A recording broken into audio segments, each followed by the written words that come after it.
the places that he was going. This guy, he's not giving you that Tyreek Hill type of upside just yet, but I think it's there. And if you just be patient, I think that'll come with it. So you're obviously going to start him. But yeah, Taylor Heineke versus Jaron Hall, because he's going to start in place of the injured Kirk Cousins, who tore his Achilles last week. Terrible news. I mean, Minnesota's in a very, very precarious spot here. I mean, they've got Kirk Cousins that just went down. They've got Justin Jefferson, who they obviously need to consider what to do with as we move forward. They were saying, I think the last report that came out was that Justin Jefferson would not be guaranteed to play once he's done on his IR stint, or the timeline that they provided. And you know what? It makes sense. I think it'll really depend on how these next couple games go. If they are, 5-4, 6-4, you can see maybe them bringing him back, depending on how this Jaron Hall does. Obviously, Jaron Hall played last week, but it was just a couple snaps, and it wasn't something that they were prepared for. So now you have a whole week for them to come into. So it'll be interesting to see kind of how it works out. I personally think the over under, the Atlanta's favored in this game by 4.5 points. Over unders at 37.5. Honestly, for me, if I was a betting man, which I do a little bit, I dabble a little bit, I'd probably take the under in this one. I mean, Atlanta's just so run heavy they're going to put all the pressure on this QB to throw the ball.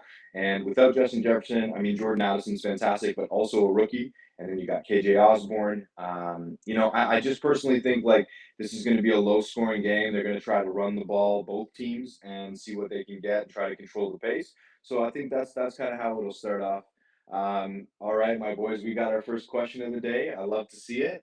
We've got Madison or Akers in a half PPR format. This is, whew, man, it's been crazy to see because Cam Akers has really been coming on the last couple of weeks. He's been, put in a position where some of the opportunities he's been getting, he's actually been working on. And Madison's kind of been doing the opposite since the beginning of the season. This guy has been given all the opportunity in the world, and we thought he would do a lot with it based on what we've seen in previous years. But I think personally for me, I would stick with Madison. I think Akers just had some one-off plays last week where there was a big chunk of yardage, and I do think he's still going to get some work. I mean, you're not going to get just a Madison backfield as the bell cow, but I would feel more comfortable with Madison. I think he's going to get kind of those higher value touches, and so I would run out Madison in a half PPR format. Appreciate the question. That's from the legend Jim Bob Cooter, who joins us pretty much every week. Legendary. Yeah, absolutely. Madison sucks. Yeah. I'm not mad at that, man.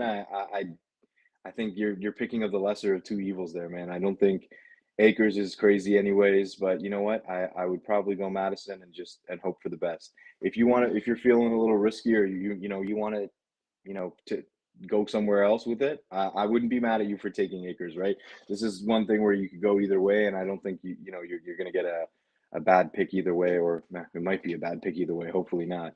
But yeah, getting back to it before we jump into some more of our questions, I'm very interested to see kind of the quarterback matchup for Vikings Falcons. That's going to be something to just kind of keep in mind and see what that means for our pass catchers. I think they're a little bit on the opposite of each end. I think Atlanta's pass catchers get a little bit more of a value increase, and I think the Vikings get a little bit of a decrease, which sucks because Addison has been absolutely insane. Moving on to the next game here, we've got the 1-7 Cardinals versus or at the Cleveland Browns, who are 4-3. Cleveland's favored by 8 in this matchup. Another pretty cool, well, not cool, but interesting quarterback situation for the Cardinals. They just traded Joshua Dobbs to the Minnesota Vikings. So obviously the Vikings are looking to potentially use Joshua Dobbs, and very smart guy. I can't remember exactly what school he went to, but I think it was an Ivy League school, or he's like a astrophysicist or rocket scientist or something along those lines. I gotta double check that, but smart guy. He's gonna be able to pick up the offense pretty quickly. So we do now come back to the Cardinals, who potentially could be starting Kyler Murray this week. He's been questionable all week. He is basically healthy and could be ready to play. But rookie Clayton Tune is going to be making his debut for the Cardinals if that does not take place. We're still wondering about Deshaun Watson, or if PJ Walker will make his third start in 4 games. I think either way, if it's Deshaun Watson or PJ Walker, you're probably starting Amari Cooper. You're not really going around anything with that this week, like you're just going to start him. That guy's probably has the draft capital where you definitely need to start him, and I think I'd feel comfortable doing so. I mean, either one, the talent will win out, and then Amari Cooper is awesome. I'm not starting Elijah Moore or Donovan Peoples-Jones, so wouldn't be paying too much mind to that. And then on the Cardinals side, man, this is tough for me to say because I am a Marquise Brown owner, a Hollywood Brown owner, and I took him a little bit late in one of our drafts. I thought I got a bit of a steal, and he's been really good up until this point. Last week, he got a 1-yard touchdown catch, I believe, to kind of salvage his day. That made me feel a little bit better, but I think this week it might be the week to bench him. The Browns defense is a unit. And speaking of units, I also want to just give some shout outs to the boy Miles Garrett, man. He is just a beast. He's basically single-handedly keeping the Browns in some of these games. I mean, he just the things that he can do, the havoc he can cause, the defensive impact he has, it's absolutely insane. Um, yeah, he owns a pass rush win rate of 31.3%, which is second best in the league behind Micah Parsons. I mean, two absolute defensive studs that you would want on any of your defenses. So obviously that's going to be kind of give me a mitigating factor into starting anyone on the Cardinals side. You got DeMarcado who's out, so it's going to be maybe a bit of Keontae Ingram. I think Rondell Moore might get some play. So if you're stuck in a deep spot and you need someone, I think Rondell Moore might be a nice little sneaky start, maybe DFS or something like that. But that's where I'd go for there. I personally think the Browns win this pretty easily. I mean, they've had some tough weeks coming out off these last 2 weeks, but I think playing the Cardinals, it's a get right week, and so I wouldn't feel too worried about starting anyone on that side. So I think that's pretty much it. I would pay attention to Clayton Tune or Kyler Murray to see who runs out there. If Kyler Murray plays, I'd have a little bit more confidence in Marquise Brown. Last year when they played together, Marquise Brown was the number one target. So I do think that that's something you can explore. But again, it's Kyler's first week. I probably wouldn't start Kyler, even though he's got that rushing upside. I'd stick with probably just whatever other option you've got just for the first week. We got another question here. We got Taysom Hill this week. Sleeper and Yahoo projections got me shook. I mean, this is the thing with Taysom Hill, right? He is so it's not consistent. It is sporadic. He can have games where he's up and then he has games where he's down. Personally, I am starting him in a league that I have him in. I just think like that risk is there, or the risk is worth it for me. I think that's like a calculated risk you can make. This guy, I think since Juwan Johnson came back, his catch share or his target rate has gone down a little bit because Juwan Johnson is now playing those tight end roles and looking for those catches. But again, this guy has the rushing upside. He's so good, and they have set plays that they run for him. And I just think that, like, you know what, even with Kamara there and him being able to throw the ball, I would still start Taysom Hill unless like you're starting him over someone else. But I mean, and not someone else having like legitimate value. But again, the tight end slot, as we've known for years, is just kind of a bit of a crapshoot unless you got the top 2-3 guys. Sam Laporte is making his way up there as well, but I think I'd feel comfortable playing Taysom Hill this week and just hope for a touchdown or two like last week, and then really have him help your team get that W this week. Hollywood round 6 outperforming T Higgins round 2 to 4. That's a really great point made by Jim Bob. Honest to God, that's a fact, man. Like Hollywood, I think through the first 6 weeks was like top 20 wide receiver, and he was being taken in like the 6th, 7th round. People kind of slept on him and forgot about him. Josh Dobbs did a really great job of keeping him relevant, keeping him as that number one target. I really love seeing that. And yeah, it's kind of embarrassing when you have to deal with taking T Higgins in round 2, 3, or 4, and then seeing that these guys before him are outperforming him. I had a bit of a come to that moment as well when I drafted Chris Olave in the 2nd round, and personally I thought he was going to be a stud. I thought he was going to be so good. But the problem that I was finding is obviously Puka Nacua, a guy that you could have grabbed off the waiver or used all your fab for, which I heavily contemplated and decided against, which is a big mistake on my end. And so you look at those and you go, oh, I could have had Puka, or I could have, and I have Olave. There's such a big difference. And I think that's kind of the biggest thing that we'll talk about when we say when you have your draft. It's not really where you win your draft. Like you could definitely put yourself in a good position to win your league, but you're not going to win your league at the draft. It's going to come with your pickups, your trades, but you could definitely lose your league at the draft if you put your stock into people who are, highly touted but don't deliver, or just, how you get stuck with that potential mindset, and then you realize, oh, that potential didn't really pan out. Kind of puts you in a bad position as well. So I just like to keep that in mind as well. Um, Kyler not playing, good to know. So we got Clayton Tune who's going to be running it out there. So in that case, I'm definitely going to be sitting Marquise Brown. If you've got no other choice, you can run him out there. I mean, he's the target, but you're just kind of hoping for a touchdown or maybe some really good volume in a team that needs to throw to catch up to this Browns team. Sleeper just gave him QB and tight end eligibility. Fire, I think that's with regards to Taysom Hill. Dude is a cheat code, absolutely. We got a question in for Zeke or Royce Freeman. Interesting question here. Zeke has been somewhat solid, like to the point where I could see people, or I heard that there were some teams that were inquiring about him that maybe need some, some depth or extra depth. So it looks like he's proven himself a little bit. He hasn't been anything crazy. Like, I don't think it's been more than 7, 8, 9, 10, 11 fantasy points at most. And he does that with a touchdown just because Ramondre Stevenson's there. He's taking a lot of the work. But when you're looking at Royce Freeman, again, he plays for the Rams. It's going to be split between him and the name's escaping me now, but Darrell Henderson. So with that split and playing against the Packers, I think that there's some value there for Royce Freeman, but I think I'd probably go Zeke there just because I have more confidence in Zeke getting a touchdown than I do in Royce Freeman getting a touchdown. So I think that's going to be where my mind goes, and so that's why I would probably start Zeke. I've got him in a league where I also have Ramondre as just kind of a backup, and when I heard those rumors, I was hoping that he'd get traded. But we'll move on to the next game here. Obviously, I'm going to take the Browns here at 4-3 over the Cardinals. I do think whether or not it's Deshaun Watson playing PJ Walker, I'm going with the Browns. I mean, that defense is just something else, and the Cardinals are just, I mean, they're 1-7, man.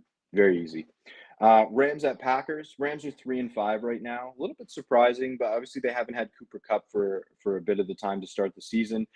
Packers have been extremely disappointing. I think if you're a Packers fan, you got to really look at Jordan Love and ask yourself, do you think that this is the guy that you want to, ride with in the future? Is this the guy that you want quarterbacking your team? Because I think the wide receiver options that Green Bay has, although young and very inexperienced, Christian Watson's awesome. I think he's got a lot of potential. He's fast. He can, catch deep balls. The problem, I think, is you got Romeo Doubs, who has an insane red zone target share. Like, I honestly believe that the red zone target share for Romeo Doubs is like top 5 in the league, and it's absolutely insane. So Romeo Doubs is there. You've got. I really like Jaden Reed as well as a talent. I think the guy is definitely worth a stash, or maybe even just hopefully that talent wins out towards the end of the year. Green Bay is favored in this one, 3.5, over unders 38.5. I personally would think, I think the Rams can get this done. Puka's questionable, but I think he's likely to play. So Puka, Kupp, the Packers have a decent defense, but I just think the Rams will be able to do a decent amount. Now, granted, Matthew Stafford's day to day, so we'll see kind of how that works. But yeah, we got a couple more questions here that we'll jump into. I'm down bad. Kenneth Gainwell or Matt Breida? Oh man, you definitely are down bad, bro. That's crazy. I personally think like we got to look at like the positives and negatives for both. So Kenneth Gainwell, he's going to be in a split backfield with DeAndre Swift. Swift has been outperforming him all year. But there's that possibility that Gainwell just gets to sneak in there for like, maybe Swift went on a large run and he needs a little break, and then Gainwell comes in and takes that touchdown. There's the possibility for that. There's a possibility that he just gets a decent amount of volume because it is a split backfield that, you may be able to do that. And then Matt Breida, who's going to be playing, obviously a little bit more here, but I don't even know how I can make a pick between those. It's like this is, I talked about the lesser of two evils earlier on. I think this one might be the lesser of two evils. So I would probably go Kenneth Gainwell just because I have zero faith in that Giants offense. And so I'm just going to have to stick with just what I know, and that Philly offense will provide a little bit more opportunity for me than what I could see on the Giants side. So I would lean Kenneth Gainwell. We got the boy Jesus Shuttlesworth coming in with the last question. Feel free to ask more, please. I'd be happy to help you out with any more. This is T. Higgins, Nico Collins, or Jordan Addison. I would probably put Addison at the bottom of the list just because of that quarterback situation. I think you have to go with either Joe Burrow throwing to T. Higgins or C.J. Stroud throwing to Nico Collins. From the two of those, I would just go with the guy that I think have the most confidence in, and that's T. Higgins. So I know Nico Collins could have a big game. Excuse me, he could have a really big game, but I think I just have to go with that T. Higgins and just believe that what we've seen thus far is not reflective of who Joe Burrow and T. Higgins are as players. I do think that in terms of potential, the talent, just a little bit more time now with Joe Burrow to have a little bit more Joe Burrow to have a little bit more confidence in his legs because he was coming off that injury. I would go T. Higgins there. I know a lot of my boys are relying on T. Higgins, Joe Burrow. I've got another one of my friends who's got that stack in a league, and he is praying that this pans out for him because, man, it's been a rough start. I mean, especially early on with T. Higgins getting 8 targets a game, 8 targets a game, 9 targets. He's getting the targets. He's just not catching them. And I don't know if it's because they're uncatchable or if it's a bit of both where he's just dropping them. But I think I would just go with the guy that I personally have the most confidence in, and that's T. Higgins. I would agree with you because you said you were leaning Higgins as well. Mark Valencia, if Singletary on Houston performs well, you think I should try to move Pierce? Guy's a major bust. Man, that sucks. Pierce has been, like literally 20 touches per week for an average of 1 to 2 yards per carry. I mean, it's been bad. I feel bad for any Pierce owners, man. Um, yeah, so I personally, if Singletary performs well, here's the tough part with that is if Singletary performs well and you try to move Pierce, you're trying to move Pierce at a lower value point in time. Um, I would personally try to move him ASAP, right away and see what you can get for him. But if Pierce performs well this week, that's when I would try to move him. If he doesn't perform well, I don't really know what you could get for him. Like, granted, yes, running backs are not easy to find, but that offense just doesn't seem like they need Pierce to be what he was last year. He had like a really good year. I really enjoyed watching him run. He's a kind of between the tackles, power runner right at you, and he hasn't really been doing as much this week. He's getting the touches, just, like not making much with the opportunities that he's getting. So I would personally, if Singletary performs well, I might try to just hold on, but at least I would have some conversations to see what's going on, what can I get for him? And then if, he performs well, I try to move him like sell high as soon as possible on this guy. I think I'm ready to move on against him. Yeah, Jim Bob saying it's not a proud moment. When you're down bad, you're down bad, but that's fantasy, right? That's how it goes. Big game for Burrow too against the Bills. I do think that this could be a statement game for Burrow. Just to say that we're back, we're not messing around, we're ready to play, we're at full strength in terms of health and such as well. So yeah, I think that's good. Pierce out this week. My bad. I did not see that. Yeah, so what I would say definitely then is if Singletary performs well, I'd probably still look to hang on to him. Just because I'm not a person that likes to sell low on any of my guys. If they're having a bad week, there's a possibility that he can get back into what he used to be doing. Maybe this time off will work. But again, I personally just gonna say that yeah, I would try to hold on to Pierce until he has a good game and then try to sell him unless you find something that is worth trading him for now. And then in that case, that's where I'd go, I would say. Um, and you got the handcuff. Good. That's always a good thing to have as well. All right, so we'll move on to the next game here until we get a few more questions. The 3-5 Commanders versus the Patriots at 2-6. Now, I do one thing just I want to point out really quickly is that the Patriots, although they're 2-6, one of those wins have come against the Bills, and that was in a 2-minute drill after the Bills had just scored to take the lead. The Patriots are a very weird team, right? Bill Belichick at the coaching helm, he's obviously a legend. Will do whatever he can and is basically guarantees you a couple of wins in the season, regardless how bad your team is. Obviously, Mac Jones had has had a couple pretty good weeks.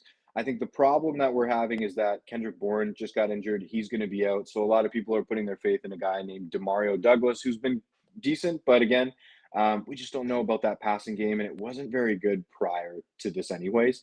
Granted, the Washington Commanders have let the quarterbacks run amok. Sorry, I shouldn't say run, but their points scored against by quarterbacks have been absolutely outrageous. The Commanders love to give up points to the quarterback. So I do think if there's a place where we could see something happen, it's that Mac Jones could throw the ball a decent amount. I actually think that Ramondre Stevenson could be a decent start this week, just because, again, because those quarterbacks get points against this Washington Commanders defense. I think that Ramondre, as the pass catching back, will get a decent amount of work. And then obviously Sam Howell, he's going to be playing against this Patriots defense. He's been pretty good the last couple of weeks. I know there's a guy in our league that's streaming him and has been very happy with the results. He looked unstoppable last week. You know, Terry McLaurin was involved. Jahan Dotson was killing it. Like Jahan Dotson, we were waiting for this at the beginning of the season. So this is pretty crazy to see. So I honestly think that that this is going to be an interesting game, especially to see just kind of where the Patriots are at. I think the Commanders, we just kind of know what they are. They've got an okay defense. They traded away a couple of their key guys. So it doesn't look like they have a real direction. But, you know, Sam Howell with McLaurin and Dotson, we'll see how that works. And, yeah, Sam Howell's a top 8 quarterback on the season so thus far. I mean, absolutely insane what he's doing. And throwing the ball really well, confident. It's kind of like what we were seeing 2 years ago, which is nice to see. I personally think the Commanders will come out on top on this one, but I don't think it's going to be a super high scoring game as well. Moving on, we've got the Bears at 2-6 versus the Saints. The Saints are favored in this game by 8.5, 41.5 point over under. Man, this is the Saints. I'll start with the Saints. The Saints have been, a kind of an odd team. Derek Carr has been inconsistent at best. He's not throwing the ball with a ton of confidence, even though he's got quite a few weapons. He seems to have a really, really nice connection with Rashid Shaheed. That guy goes off for like a touchdown and 100 yards every, couple games. So it's cool to see that. But Olave's been inconsistent. Seems like either they just can't get on the same page or they're just missing that link or the connection, which is, tough to see. But again, the talent's there. I do believe that at some point it's going to connect and Olave is going to start having better weeks. Carr again has Kamara, who he is very, very comfortable checking down to. Kamara has had an insane amount of receptions thus far this year. He's been absolutely outstanding. I personally took him in one of my leagues kind of later on than what he was expected to go. Was able to hold on to him, have a good record throughout, and then now that he's playing, man, he's been such a nice boost. 2 touchdowns last week on some really nice runs that he made to get to the end zone. Like they weren't just these tush pushes or just 2, 3, 4, 5 yard runs. These were like big mon runs, man. He was going through and he took some hits and he got to the end zone. So I do think that Kamara is a great start, obviously, especially with the upside on all of the targets that he's been getting. I think Olave, you got to start him. Like I said, I drafted him in the second round in one of my leagues. You got to start him. He's been good enough to like not bench, but he's not been incredible of like what I was expecting. So there's that as well. I think Rashid Shaheed, he's kind of a guy that like if you are in a pinch and you need him or you just need that upside because you're not favored to win your matchup, I think he's a good guy to kind of throw in your lineup and hope for the best because he's going to be able to give you some big plays and that type of opportunity is not easy to find. So I do think Rashid Shaheed might be someone to look at. On the Bears side, I mean, it's been, if you have DJ Moore, I mean, you've just been kind of happy with that 45-point game, and then all the other games you've just been kind of let down a little bit. He's been all right, but again, this is just one of those things where you got to hope for the best. Chicago is not a great defense, so the Saints should be able to take advantage of that. Bears are 2-6. I don't really have much to say about the Bears, man. I'm not a huge fan. I liked Fields at the beginning of the year. I thought he would do much better than he currently is doing. It just hasn't been the case, and so in this case, I'll pick the Saints and just move on quickly here.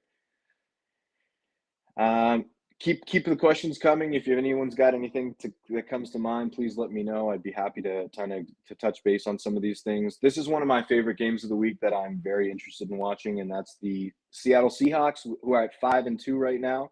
Kind of surprising to some. At the Ravens, who are 6-2, which I think we kind of expected if everything went to plan. And actually, one thing I'd like to say about the Ravens as well is, they've done this with J.K. Dobbins getting hurt early on, so they've been using a committee of Justice Hill and Gus Edwards, and it's been working. Um, Lamar Jackson is producing the highest yards per attempt and the second highest completion percentage when he's under duress. The Seahawks pass rush ranks 10th in pressure rate, 32%, and has the fifth most sacks this season. So I think something's got to give at this point. But I do think that the Ravens have a legit team. Mark Andrews has been good, not amazing, but still very good this year. You've got the pass catchers, which have just been kind of are led by Zay Flowers, and I think he's been fine. I would have loved to have drafted him. You've got some of the other pass catchers available. I think Kenneth Walker and Zach Charbonnet are going to get a lot of work in this game as well on the Seahawks side. Kenneth Walker is he had a stretch of 5 weeks straight with a touchdown. The last 2 weeks he has not received a touchdown, but he has gotten a lot of work, and then Zach Charbonnet's work has come up a little bit as well. He's made the case for more work as well because he got 53 yards, only 5 attempts last week. So I do think that this is a nice pick here. So I like the running backs there. I probably wouldn't start Charbonnet just yet. But again, those running backs in Seattle are solid. In terms of the pass catchers, I mean, on the Seahawks side, DK Metcalf, Tyler Lockett, and JSN. JSN has been quietly putting up a couple numbers, and we kind of expect to see this with rookie wide receivers, is that more in the second half of the year is where they're going to start to get more comfortable, make that connection with their quarterback. So I'm personally interested in seeing what JSN does this week. I don't necessarily expect another touchdown and a handful of yards, but I hope to see that he kind of puts his mark on this offense and gets a little bit more work and kind of splits it off. I think it'll help the Seattle Seahawks ultimately overall as well if you've got 3 pass catchers that you can share the ball around to, and it makes it a lot easier for Geno Smith as well. Again, we'll move on here, but my pick in this game, you know what, I'm going to take the favorite in the Ravens, but I would not be surprised whatsoever if the Seahawks can do it. I just think that it comes down to the quarterback edge, and I give the edge to Lamar Jackson over Geno Smith. We got sorry, there's one question in here that just made me laugh, and that's, would you recommend starting Rashi every week? And that's Rashi Rice, and my answer to that is yes. I think there's a reason that his snap percentage has been going up, his target share has been going up, his connection with Patrick Mahomes has been going up. He seems to have that trust, and he's that go-to guy. I think you have to start Rashi Rice every week until he gives you a reason not to. And I think, again, we've all been looking all year, and it feels like for the last 2 years that we've been looking for that one guy that Mahomes can throw the ball to consistently, a la Tyreek Hill, basically, is what we're looking for. Is like, who's that guy that we could look at with that? And I personally think it's going to be Rashi Rice if it's not already. And so personally, I'd be starting him every week. I think that's kind of where I would go with that. I hope you started him this week. Someone's got to stream a defense. Jim Bob, right now I have Tampa versus Houston. Available defenses are New England versus Washington. I'd probably stick with Tampa on that one. Again, we've talked about how Houston hasn't been incredible. Yes, they've got Tank Dell. They've got C.J. Stroud throwing to Nico Collins as well. But I think the Tampa Bay defense is good enough that I would just stick with them. New England versus Washington. I mean, the thing that comes down to me is that Washington they've been balling lately. Sam Howell has been absolutely incredible, and I just don't think I would want to bet against that happening right now as they're on a roll. And New England's been good but not great, and so I would stick with Tampa against Houston there. I think, Jim Bob. The other defense that's available is the Colts versus Carolina. That one I think I could be swayed to. Tampa versus Houston. Houston still has the potential to put up numbers. I don't think Carolina has the potential to put up numbers. The Colts defense isn't outstanding, but they've had some pretty good outputs in the last couple of weeks. And so I would probably I'm just a big fan of betting against Carolina at this point. They haven't really proven much. They haven't shown much. And Bryce Young, sure, slowly and surely is getting better. He's got Thielen. I think Chuba Hubbard was named the starter over Miles Sanders this week. So I hope you were watching our start sit videos because we covered that and nailed that. I think not even this week, but the week before. So please watch our start and sits. We'll talk a lot about our waiver wire pickups as well. And we've been having a lot of hits on those lately. So I would highly recommend, if you haven't checked those out, check them out at Game Day Goons on all platforms. Quick plug there. Obviously, you're watching us here as well. But yeah, I think I would take the Colts versus Carolina and just go with who I think is the worst offense between Carolina versus New England and Washington, or Tampa and Houston.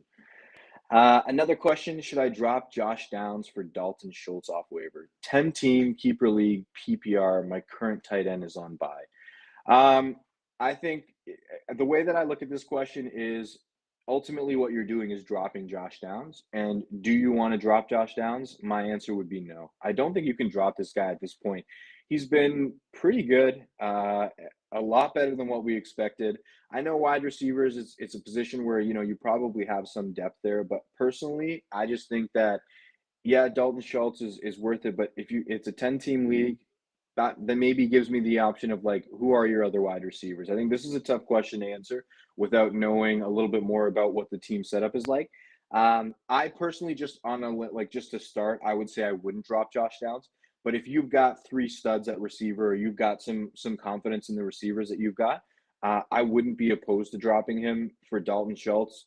But I'd look at some other options of what you have to drop just before you do that. To start off and just kind of preface this decision, I would say I wouldn't drop Josh Downs. I'd look at some other options. But if you do, need to, and you have 3 or 4 really good receivers already, it's a possibility. I could see that in the 10-team league. All right, boys. Buccaneers at Texans. We're just talking about this in the defensive question. I think it'll be interesting to see how the defense plays against CJ Stroud. Buccaneers blitz on 39% of opposing quarterback dropbacks, resulting in a passer rate of 84.1. But Stroud has a passer rating of 117 when blitzed, which is the 4th best. So again, this is another one of those things where something's got to give. I do believe in CJ Stroud. He's been really good thus far as a rookie. I think he's shown that he has the talent, he has the ability to get the job done. This Buccaneers defense has been pretty good. Not too many complaints. Like, it hasn't been fantastic, but it hasn't been incredible. So I would probably just say that there's a couple X factors here, and that's Nico Collins, to see if they can get the ball moving against this Buccaneers team. Obviously, the Houston Texans have struggled to run the ball. I don't think Singletary is the answer. I think he'll do just fine, but nothing crazy. I don't expect him to get really big runs. I think this is going to come down to whether or not CJ Stroud can move those chains with his arm. He's going to be able to have to throw the ball, and Tank Dell and Nico Collins are going to have to be involved quite heavily for this team to win, I think. Even though they're favored by 3, I do think, like, just the Buccaneers, man, they've got Mike Evans and Chris Godwin, and they just got solid pass catchers. Rashad White is coming off a pretty good game as well. I just think that Buccaneers, I would take this as kind of my upset of the week if you're going on the spread, and so I'd go with the Buccaneers to take this one. So yeah, again, couple X factors here. Nico Collins, I like him. I would start him depending on who else you've got in terms of your wide receivers, but he's definitely an option and a play there. The Buccaneers defense actually gives up the 5th most passing yards per game and 10th most fantasy points to quarterbacks. So I think this is going to be one of those things. Like, as I said, if CJ Stroud can move the ball with his arm, it could be a point where they'd be able to win. But I'm going to go with a little bit of an upset here and take the Buccaneers on this one. Moving forward, we'll talk about the Colts at the Panthers. Colts are 3-5. Panthers are 1-6.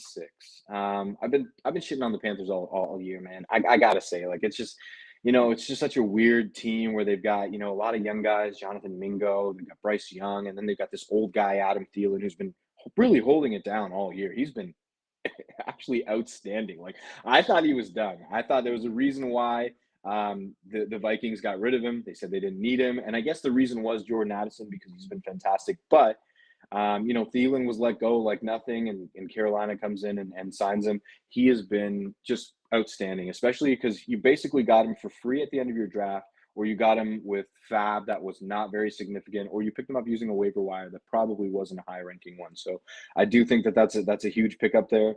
On the Colts side of the ball, we still have, obviously, Minshew Mania starting. Pittman's been pretty good. I think it's just really his talent that's been there. Like makes the catches, gets yards after the catch. He's been fast. He's been really good route running. All of that's been there. I think there's a really cool kind of balance between Jonathan Taylor. Obviously, he's been heating up over the past couple weeks. Zach Moss is still doing really well. I just don't think that the Colts are going to be able to hand the ball only to Jonathan Taylor moving forward. Zach Moss has really made his mark, and obviously, he's earned a spot, so he's going to be getting some information or some touches there for sure. Excuse me. A couple things that I want to point out in terms of the stats. Gardner Minshew has turned the ball over 9 times since week 6 when he started taking over these games, which is the most in the NFL. So he's thrown an interception in 3 consecutive games, and is looking to avoid being the first Colts quarterback with an interception in 4 consecutive games since Andrew Luck did it in 2014. If I was a betting man, again, one of those props that I might take is Gardner Minshew throwing over zero point 0.5 interceptions. I bet it last week, actually. It's like I think 10, $20. Doubled up my money very quickly, right? I mean, I did get a little worried because he exited the game for a little bit, but he came back through an interception. It's money in the bank. That's personally where I would go. But again, this team, he has the ability to throw an interception, but he also has the ability to take them to a win. And against this Panthers team, I'm picking the Colts to win this very easily, I think. Jonathan Taylor and Zach Moss are going to run wild, I think, on these guys. Moving forward, I will talk about the Giants versus the Raiders. The Giants are a bit of a mess. I think every time I try to convince myself that, one of these guys is worth a start, I just get reminded very quickly and brought down to earth in the first 5-10 minutes of the game when I look at their offense, and it just looks like a mess. And I really like the Bull. I think he's the one that really changed things last year. It really reset the culture. But I think there's only a certain amount that you can kind of go with the talent that you have, and I just personally don't think it's there for them to do super well. But the good news is they're playing against my boy Khaled's Raiders, and the Raiders have had an interesting week themselves. They fired their coach, they fired their offensive coordinator. Devontae Adams looks happy. I saw him shooting a basketball in the dressing room, and he looked honestly like he was in a good mood. So I think one of these things, and something that can be underrated, is that when you have these regime changes, it can make a big difference for the players. Um, I think the Raiders come out with a bang this week. I do think that Devontae Adams, squeaky wheel gets the grease. I think he's going to get utilized quite a bit, and I got the Raiders winning this, even though we have basically no real confidence in these guys. Saquon Barkley is going to be obviously rushing. I think he's a great player to run out there. Again, he's like the only one that I could say, yeah, I'll start him, but everyone else on the Giants is a complete crapshoot, and you're hoping for the very best. I personally would start Saquon, and even that I don't have a ton of confidence in. If the team doesn't have a ton of opportunities to score, you're really relying on volume, which granted he has volume, absolutely. But I just think like I want that upside of like adding a touchdown to that volume. When that doesn't happen, it's tough to deal with. So again, obviously you're starting him, but you got to keep an eye on that.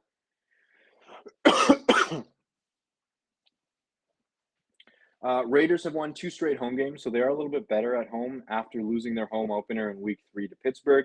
But they haven't won 3 straight at home since moving to Las Vegas in 2020. Interesting stat to keep in mind. But again, in this case, I'm going to go with the Raiders winning this one.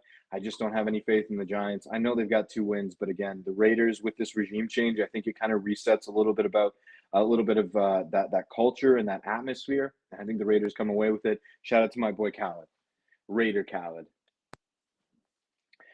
Next, moving forward, we'll just cover a couple more quick games before we get off. We haven't been getting as many questions this week. Cowboys at Eagles. This is going to be a really good game, I think. Obviously, Cowboys are 5-2 coming into this. Eagles are 7-1. I think this is going to be a great matchup. Cowboys got a great defense. Obviously, their offense has recently come alive. CeeDee Lamb coming off that monstrous game. Eagles, AJ Brown coming off that monstrous game. I mean, this has got everything. I'm excited to see the wide receiver matchups. AJ Brown, I want to see Devontae Smith get involved a little bit more, hopefully opening things up for AJ Brown as well. CD Lamb, you got Jake Ferguson, who made a pretty nice touchdown catch last week. He's been slotted right into that Dalton Schultz role and exceeded expectations. So that's pretty cool to see as well.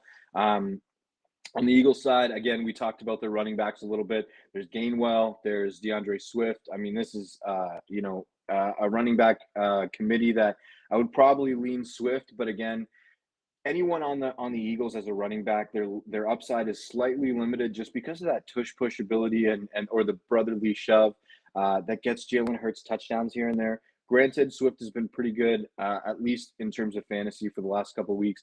I do think their running game is just fine. It'll be interesting to see how they do against this Cowboys defense. This is a game that I would not be surprised if the Cowboys either came out with fire and energy and passion and actually won, or I wouldn't be surprised if they got blown out either. They have this kind of ability to just kind of shit the bed in games where they are expected to do well in, and I'm hoping that this is not the week. I'm hoping for a tight game, but I'm going to take Philly as the winner of this game just because I think just overall they're the better team. AJ Brown has a streak of 125-yard games. I think this is going to be the sixth game or seventh game that's going to happen. He and Devontae Smith were the last receivers to have more than 100 yards against the Cowboys last December. So that's kind of cool to see. But this year, the Cowboys have not allowed more than 86 yards receiving in a game to a wide receiver. So that's going to be something to watch. Will they be able to hold both A.J. Brown and Devontae Smith to under 86 like they've done all year this year? I personally think that A.J. Brown's going to go above that if I were to bet because he's just been on a tear. Jalen Hurts has been able to find him. I just got that as the win. Dallas Goedert is someone to keep an eye on as well as the tight end for the Eagles. He's just been kind of like hit and miss. I think the talent's there. He's got the ability to catch and run with the ball. Problem is they just got so many other options on offense, and A.J. Brown has just been out of his mind. It's just like, you know what, we almost don't even need it because A.J. Brown is just eating up all the targets, getting all the touchdowns. He's been fantastic. So again, I'll go with Philly on this one, but I hope that that's a close game and gives us some entertaining stuff. We'll do the last game for today, and that's Bills at Bengals. This is probably another one of my favorite matchups this week. I'm glad it's at 8:20 tonight just because we'll be able to watch it kind of on its own and just really, look at the eye test for personally, just I want to see the Bengals. Also, the Bills, though, as well, they are 5-3, and personally, I haven't found them to have that killer instinct, or they haven't really shown me enough for me to feel confident in them doing super well this year, at least in the playoffs. I mean, when they play against some of these good teams, they've done well. Like, they shut down Miami really well a couple weeks ago when they played. But then they'll have games like, the Patriots, where, this is clearly an inferior team, and they're playing to the level of that team, basically.